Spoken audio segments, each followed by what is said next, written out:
बराच वेळा आपण ऐकतो की बाथरूममध्ये आंघोळीला गेल्यानंतर हार्ट अटॅक होतो आणि हा प्रकार आता आपण श्रीदेवीचंही मध्ये ते प्रकरण बघितलं की ती बाथटबमध्ये तिचा मृत्यू झाला आणि अशा प्रकारचे आपण इन्सिडेन्सेस बरंच ऐकत असतो की असं का होतं. तर याच्यामध्ये दोन गोष्टी आहेत. एक, सकाळच्या वेळी हृदयरोग वाढण्याचं प्रमाण हे जास्त असतं.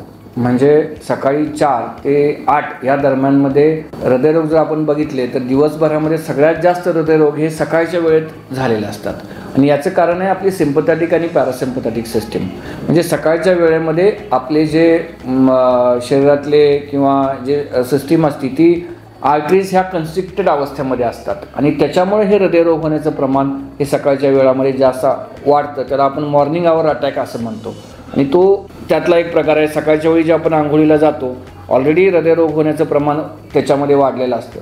दुसरं, ज्यावेळी आपण गरम पाणी अंगावर घेतो त्यावेळी काय होतं ते आपल्या हृदयाच्या ज्या शरीरातल्या ज्या रक्तवाहिन्या आहेत म्हणजे आपल्या पायाच्या किंवा हाताच्या त्या प्रसरण पावतात आणि ज्यावेळी रक्तवाहिन्या प्रसरण पावतात त्यावेळी काय होतं की त्या मोठ्या होतात आणि त्या मोठ्या झालेल्या रक्तवाहिन्यांमध्ये ब्लड येण्यासाठी हृदयाचं जे आकुंचन आहे ते जास्त जोरात प्रमाणामध्ये व्हायला चालू होतं. म्हणजे हृदय जास्त जोरात कॉन्ट्रॅक्ट करायला चालू करतं.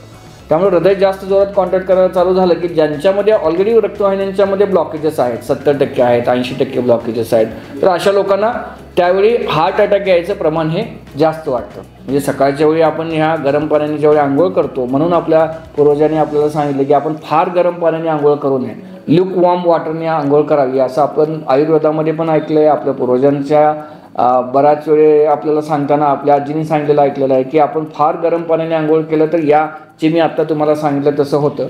म्हणून बाथरूममध्ये किंवा हार्ट अटॅक होऊन व्हायचं प्रमाण हे जास्त आहे. याचं कारण ह्या दोन गोष्टींमध्ये दडलेलं आहे. एक, सकाळच्या वेळी होणाऱ्या हृदयरोगाचं प्रमाण जास्त आणि दुसरं गरम पाण्यामुळं प्रसरण पावलेल्या रक्तवाहिन्या.